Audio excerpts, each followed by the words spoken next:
Bien, hermanos, en esta hora vamos a hacer uso entonces de la palabra para poder hacer la presentación del tema que corresponde a este día. He traído una pequeña presentación que la hemos titulado La creencia número 8.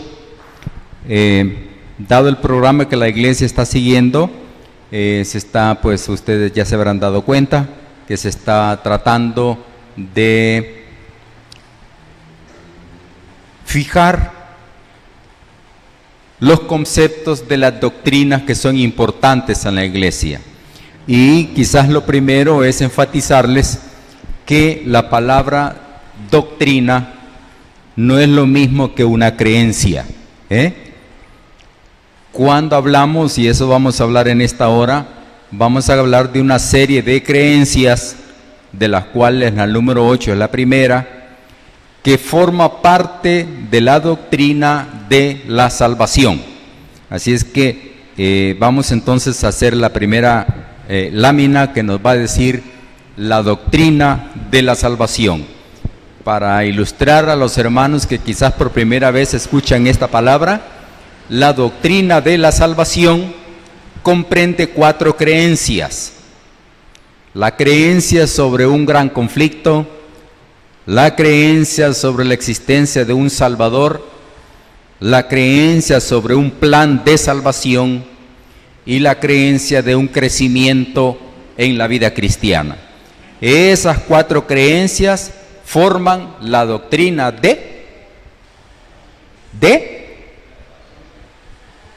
allí dice, hermanos, la doctrina de la salvación. Así que cuando hablamos, mis hermanos, que la iglesia tiene una doctrina, realmente la iglesia tiene 6 doctrinas.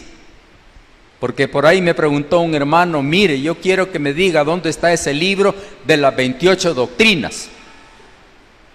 Claro, me lo dijo una visita, le han explicado mal. Pero ese que le explicó mal, obviamente es uno de nosotros que cree que cada creencia es una doctrina, y no es así. Cada doctrina está formada de una serie de creencias. En este caso, las 28 creencias, que así se llama el libro que nosotros publicamos, están o condensan o presentan 6 doctrinas. Algunas de las cuales ya están estudiadas hoy, ¿verdad? Hoy vamos a iniciar este bloque y esperaría que los siguientes domingos se presenten las siguientes creencias. Hoy vamos a centrar nuestra atención sobre la creencia número 8, que se titula La creencia en un gran conflicto. Sí, y es que los adventistas del séptimo día creemos que estamos sumergidos y siempre hemos estado envueltos de un conflicto de proporciones cósmicas. Y aunque la gente viva de alguna forma tranquila, y aunque en algunos países la gente diga que es la más feliz de la tierra, pero viendo en el trasfondo el área espiritual, todos estamos envueltos en un enorme conflicto, y vamos a tratar de ver algunas evidencias que la Biblia nos da en esta oportunidad. Por eso, mis hermanos, vamos a hablar de esos 4 ítems. Es un conflicto que tiene un origen, que tiene una extensión, que tiene un tratamiento y que tiene una expulsión. Al final ustedes pueden ver que son 4 palabras que son fuertes. Las 4 implican crisis. Las 4 implican acciones que no necesariamente, hermano doctor, son suaves, como algunas veces en la medicina existe.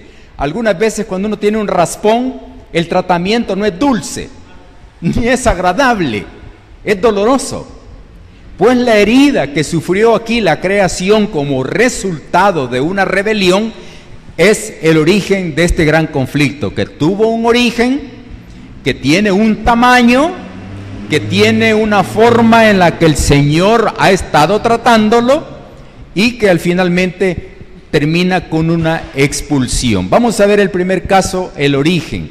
Quiero que vayan conmigo Bueno, ya el hermano ya lo puso ahí, pero quiero que vayan conmigo al libro de Isaías para ver lo que la Biblia nos relata en síntesis, porque no tengo mucho tiempo para tratarlo en detalle, pero quiero que busquen el libro de Isaías, por si alguna vez a ustedes les piden probar dónde está en la Biblia el origen del conflicto, ustedes fácilmente pueden irse al libro de Isaías, que es un profeta de los grandes.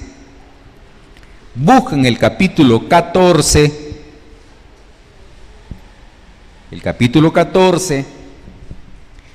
y comenzamos a leer el versículo 12.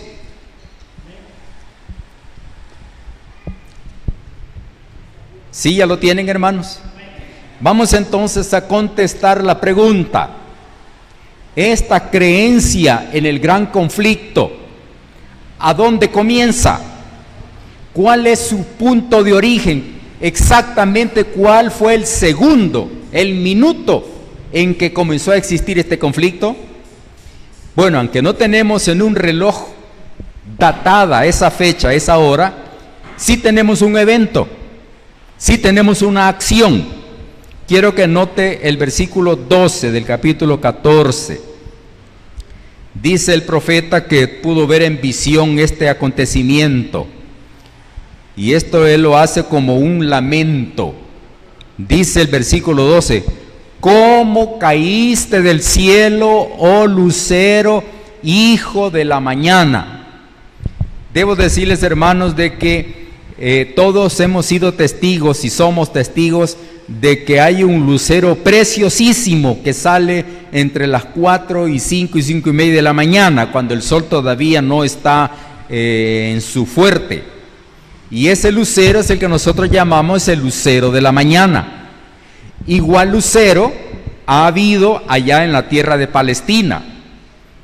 Dicen los conocedores del caso de que ese lucero allá se presenta de una forma tan intensa que no deja de llamar la atención, porque es el único astro que tiene tal brillo diferente a la luna, diferente al sol. Nadie que se precie de vivir en aquella tierra puede dejar de saber que si hay un lucero que valga la pena mencionar, ese es el lucero de la mañana. El profeta, haciendo uso de esa aplicación, dice: ¿cómo caíste del cielo, oh lucero, hijo de la mañana? Fuiste cortado por tierra, tú que debilitabas a las naciones. Entonces, hermanos, el conflicto nace en una persona cuyo brillo era parecido a ese lucero de la mañana. De hecho, el nombre de este personaje quiere decir eso, lucero. Lo único que ahora ya nosotros lo decimos de una forma más tétrica. Ya para nosotros el nombre ya no es tan elegante, ¿verdad? Lucifer. Nadie se pone a sí mismo: yo me llamo Lucifer.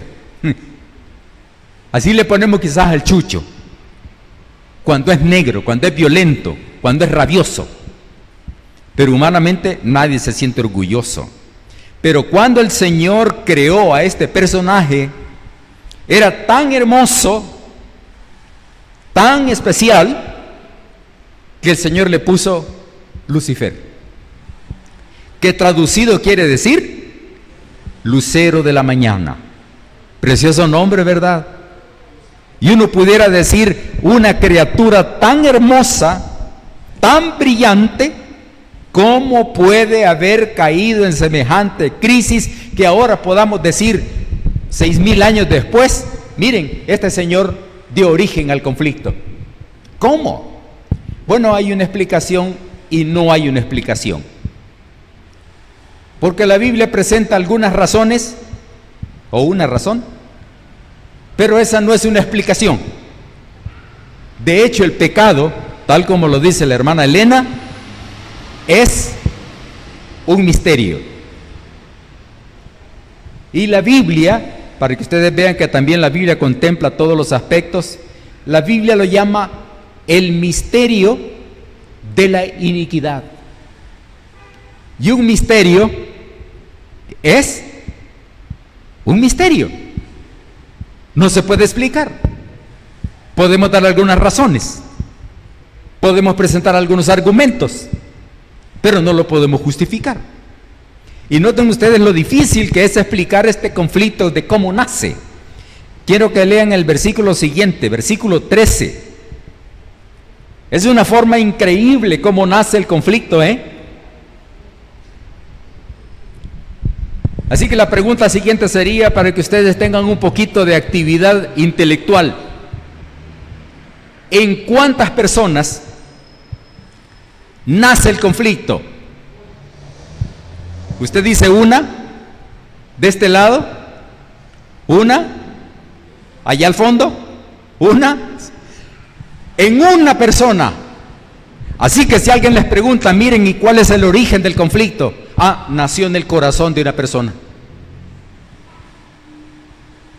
En el corazón de una persona. Y uno pudiera decir, ¿qué clase de persona fue esta? Porque uno pudiera decir, está bien que ese conflicto hubiera nacido en alguien que era enemigo de Dios. Es fácil, porque ese enemigo ya es enemigo, así como los enemigos suyos o míos.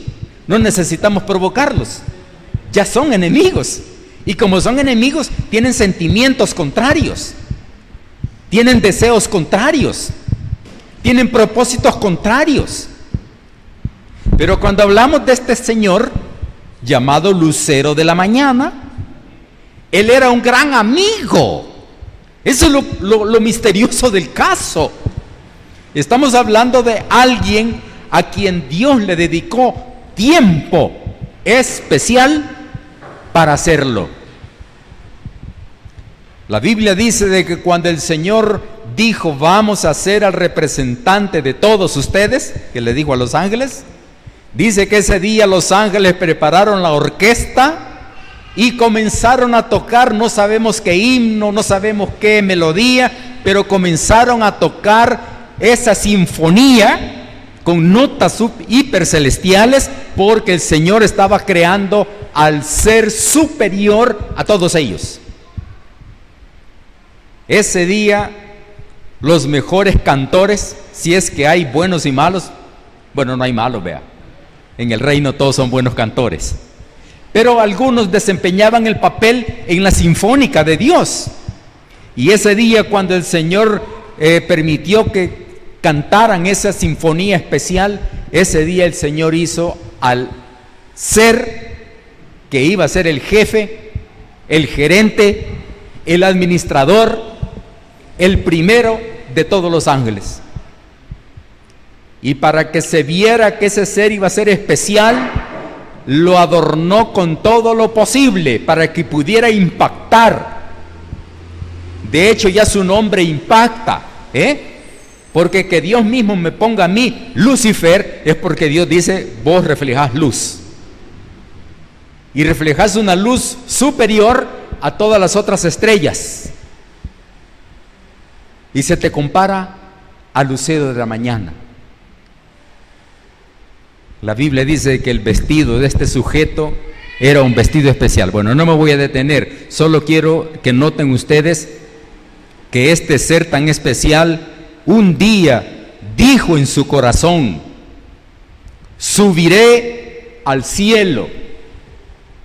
Como quien dice, voy a subir a donde Dios, mi creador, tiene su trono. Porque a él, como un ser creado, se le habían dado funciones específicas. Él era un servidor más como los demás, con una responsabilidad mayor porque él era el jefe, se supone, de todos los ángeles, ¿no? Pero un día, quizás se puso a mirar su vestido, quizás contempló la belleza de su rostro, quizás se puso a medir sus capacidades intelectuales y quizás dijo en su corazón, pues quizás no estoy recibiendo el lugar que merezco, Quizás yo mismo debiera de tener un ángel que a mí me haga caso. Quizás yo mismo debiera dar órdenes. Pero ¿por qué no me dan ese privilegio a mí? No, voy a hacer algo, dijo. Y allá en lo profundo de su corazón dijo: voy a subir a donde está el gobierno, la administración, el trono del Señor, y voy a levantar mi propio. A ver, ¿me siguen o no? Voy a poner mi propio trono. Y al tener yo mi propio trono, quiere decir, yo voy a tener mi propio dominio. Yo voy a tener mi propia independencia. Yo voy a tomar mis decisiones propias. Eso, hermanos, era retar la administración de Dios. Eso es quererle decir: Señor, tú me has dotado de tanta capacidad a mí que yo puedo tomar control sobre la creación también. Tengo la capacidad, tengo la inteligencia, tengo el dominio. Así que aquí voy a poner mi trono. No sé cómo lo ven ustedes, hermano, pero esa es la actitud más agresiva que se le pudo haber ocurrido a alguien en el universo de Dios. Por eso, mis hermanos, cuando nosotros decimos dónde nace o cuándo nace, podemos decir dos conclusiones. Una, nace en el corazón de una persona llamada Lucero, hijo de la mañana. Dos, nace con la intención de rivalizar contra el trono de Dios. No nace con la idea de decir: yo voy a darle fuerza a la administración de Dios. Yo voy a poner aquí este medio, esta oficina, para ser más útil al servicio de Dios. Lo hace con la intención de quererle quitar dominio al Señor. Por eso, mis hermanos, el Señor no podía permitir eso, y aunque la historia es bien larga, la Biblia finalmente dice la palabra del Señor que Dios termina tomando una decisión. Así es que nace en una persona, nace cuando todavía aquí en la tierra había paz, nace cuando nuestros primeros padres todavía estaban en plena inocencia, nacen cuando todavía la tierra y el universo no tenían ninguna mancha de imperfección. Ahora vamos a ver el tamaño, quiénes están involucrados, cuántos están involucrados. Para eso quiero que entonces vayan conmigo al libro de Apocalipsis. Recuerden, estamos leyendo y tratando de rememorar la creencia número 8, que es la creencia en un gran conflicto de dimensiones colosales. Esa es la palabra que podemos utilizar. Apocalipsis 12:7.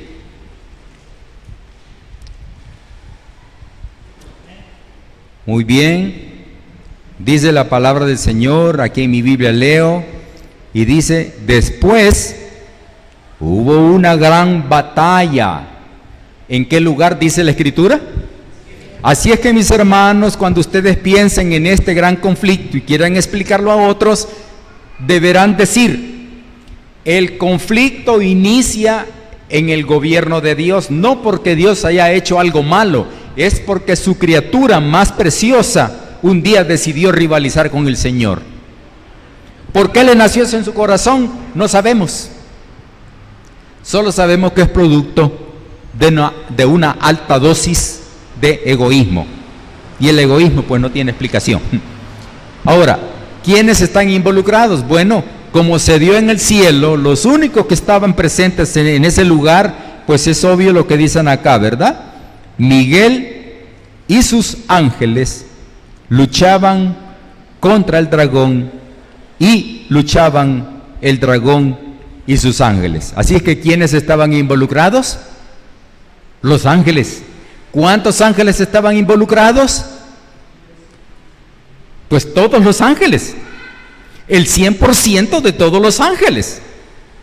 Y la Biblia habla de que los ángeles de Dios son decenas y decenas de millares, así que ya usted puede imaginarse cuántas personas estaban envueltas en este conflicto. Así que cuando hablamos de cuán extensa era este conflicto, hermanos, podemos decir con seguridad, era de millones y millones de seres creados. Los primeros que se vieron envueltos en esta crisis fueron los ángeles. Allá comenzó toda esta crisis. Allá el Señor tuvo que tomar una decisión, como lo vamos a ver aquí en el último punto. Pero antes de pasar a la siguiente parte, quiero que concluyamos lo siguiente. ¿Cuántos se vieron envueltos en este conflicto? Todos los ángeles. ¿Podemos estimar el número?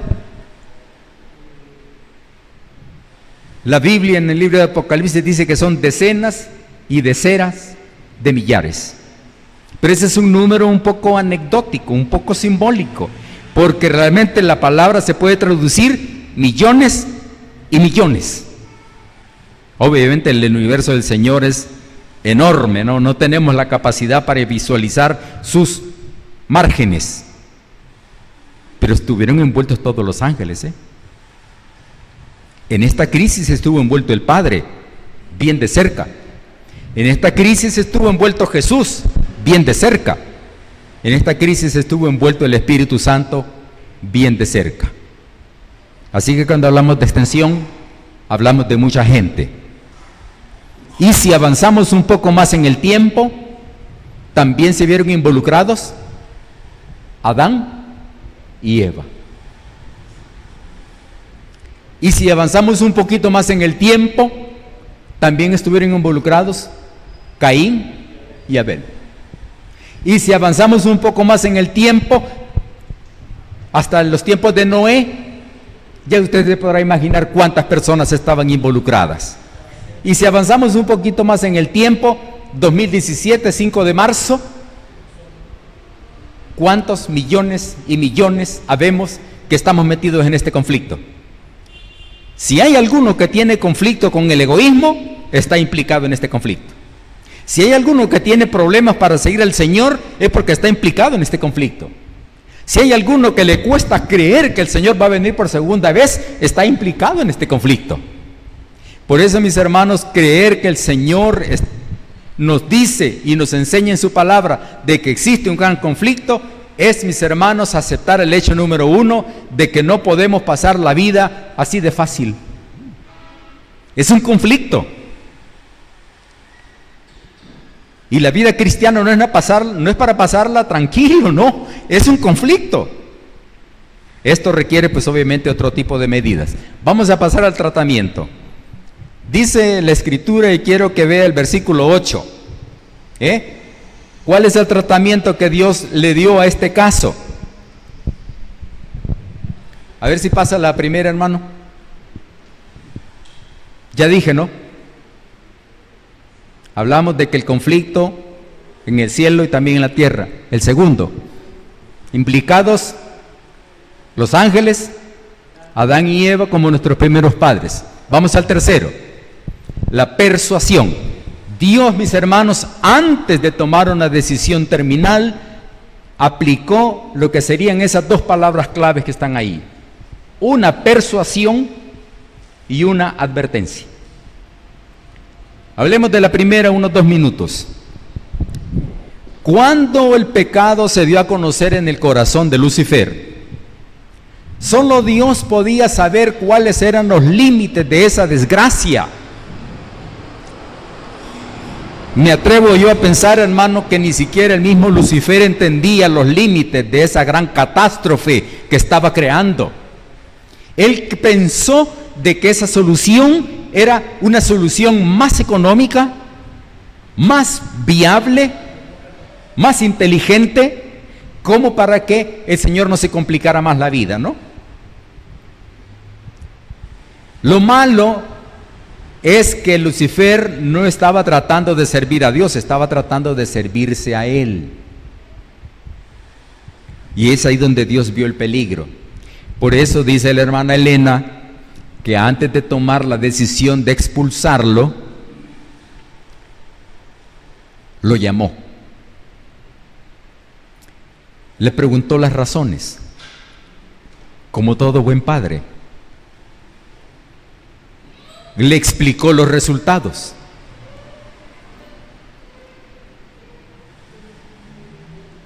La hermana Elena dice que lo hizo por 3 ocasiones. En la tercera ocasión él llegó a estar convencido de que sí era totalmente errado tomar esa decisión. Pero dice la hermana Elena de que aun cuando él llegó a estar convencido de que estaba equivocado, por orgullo propio, decidió mantener su posición. Así que en este caso, en el caso de Lucifer, pues fue válida la persuasión, porque Dios le quiso cambiar su camino, Dios le quiso dar las luces correctas. Pero en el caso de Adán y Eva, el Señor lo que les hizo fue una advertencia. ¿Cuál fue la advertencia que les hizo? No coman.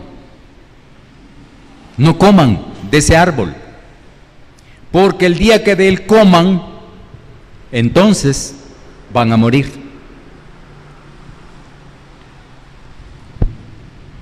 La hermana Elena dice que los ángeles fueron enviados, algunos fueron enviados para decirle a Eva y a Adán que el enemigo andaba por ahí cerca, que tuvieran cuidado porque las sugerencias de él iban a ser nocivas, que procuraran creer en el Señor y en las indicaciones que él había dado. Así que hubo advertencia, hubo advertencia, que hubo persuasión, hubo persuasión. Pero finalmente dice el versículo 8. ¿Qué dice el versículo 8 de Apocalipsis 12? ¿Sí me siguen? Pero no prevalecieron. Finalmente Lucifer dijo: no, aquí me quedo y esta es mi posición. Adán y Eva dijeron: no, pues mire, ya nos equivocamos, esta nuestra decisión la mantendremos. Así que el Señor hizo 2 cosas.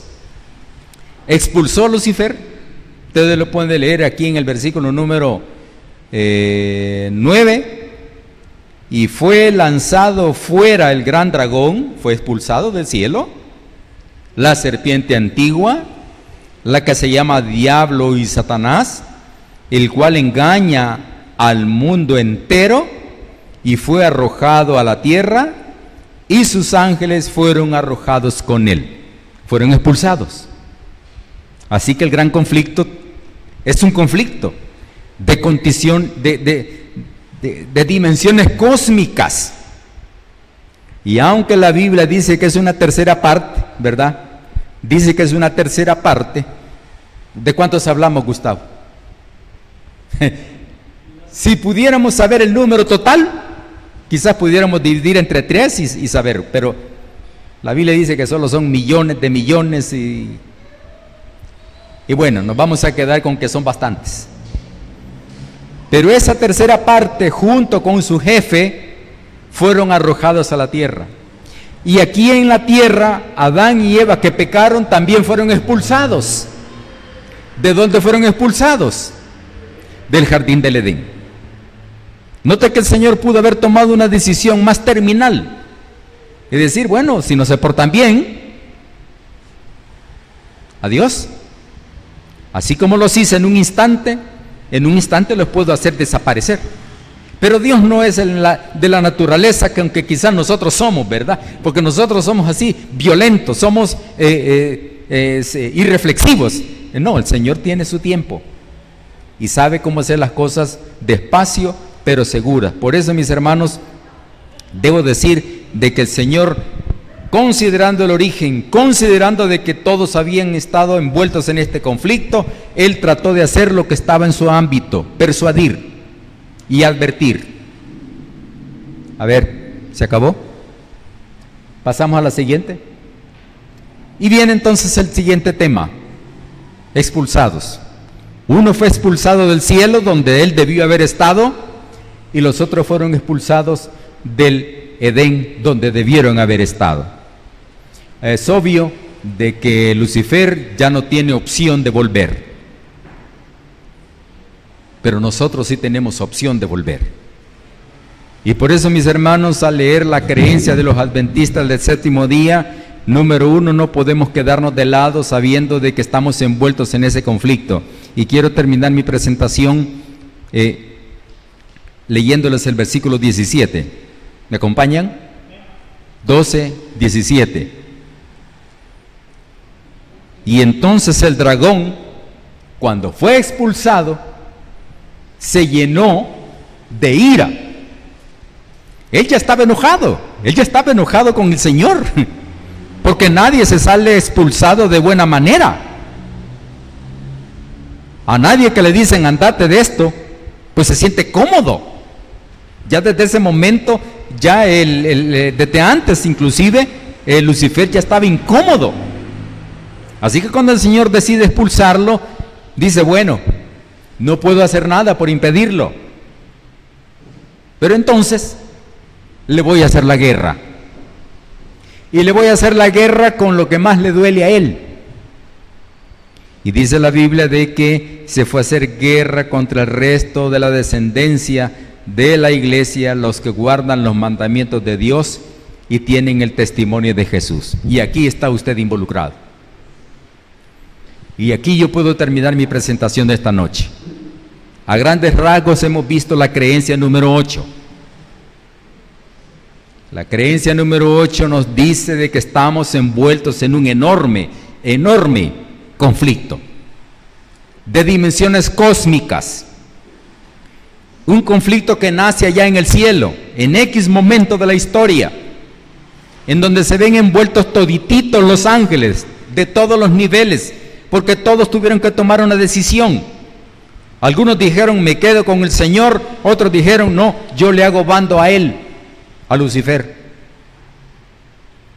Una tercera parte dijo, no, yo a él lo apoyo, creo que tiene razón, así que Señor, renuncio a tu administración y voy a apoyarlo a él, hasta que lo escuches a él, hasta entonces yo me voy a someter a tu gobierno. No puede ser. Ahora el Señor tuvo que tomar una decisión, tratar con el pecador, tratar con el rebelde. No hubo una decisión violenta de parte del Señor, pero les dio un tiempo. Cuando el tiempo se cumplió y no hubo una reacción positiva, el Señor tuvo que expulsarlo del cielo. Expulsarlo del cielo significa que el único lugar donde él podía seguir viviendo era en esta tierra, porque aquí se le había dado la oportunidad que dominara.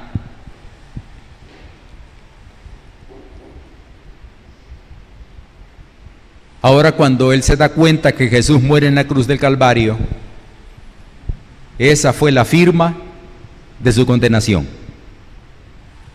Ese es el documento que al diablo le garantiza su destrucción en corto tiempo. Pero al mismo tiempo, esa sangre que es la oportunidad para ustedes y para mí, también es el motivo de odio del diablo. Note que dice el versículo 17 que él se llenó de ira, ya no contra Dios porque ya la tiene de sobra, pero sí se llenó de ira contra la iglesia y especialmente contra aquellos que guardan los mandamientos de Dios y tienen la fe de Jesús. Por eso, hermanos, en esta noche yo quiero invitarles a que se sientan parte de este gran conflicto. No crean que ustedes están pasando por dificultades porque algo malo han hecho en su vida. Algunos posiblemente sí, sean las consecuencias. Pero algunas veces nos pasan cosas que no las buscamos. Vienen así, sin invitación. Pero hermanos, en el gran conflicto en el que estamos, es natural que nos veamos envueltos en batallas diarias, en batallas semanales, en batallas mensuales, en batallas, bueno, si pudiéramos escribir todo lo que nos pasa en el año, ¿verdad? Y hacer una bitácora, y pues me tuve problemas con mi vejiga, y que tuve problemas con el jefe, y que tuve problemas con la deuda del banco, y que tuve problemas con la esposa, y que tuve problemas con el pago del colegio. Bueno, tantas crisis que salen como resultado de la persecución del diablo. Ya no digamos cuántos estorbos tienen los hermanos por venir a la iglesia. Solo pónganse a pensar cuántos no pudieron venir hoy. Algunas veces decimos, uy, qué malos, no vinieron. No, el problema es que el diablo les puso un tropiezo. Y ese tropiezo fue tan grande que no lo pudieron, entre comillas, vencer. Pero ustedes que están hoy aquí, hermanos, se pueden llevar la siguiente promesa, porque de eso se trata. No solamente de que conozcan, porque nada se van a sacar con conocerlo, pero se pueden llevar la siguiente promesa. Y esa promesa está escrita en el Salmo 91, versículo 1. El que habita al abrigo del Altísimo morará bajo la sombra. ¿Qué necesitamos, hermanos, para estar cubiertos en esta gran crisis en el que está envuelto todo el mundo creado? ¿Qué necesitamos? Lo único que necesitamos es estar a la sombra del Señor. Estar bajo la sombra, como dice el Salmo 91, me va a permitir ser librado de la peste destructora, ser librado de saetas que vuelen de día, ser librado de los terrores de la noche, ser librado de los enemigos que buscan mis cosas, que buscan mi salud, ser librado del lazo del cazador, así dice textualmente, vea.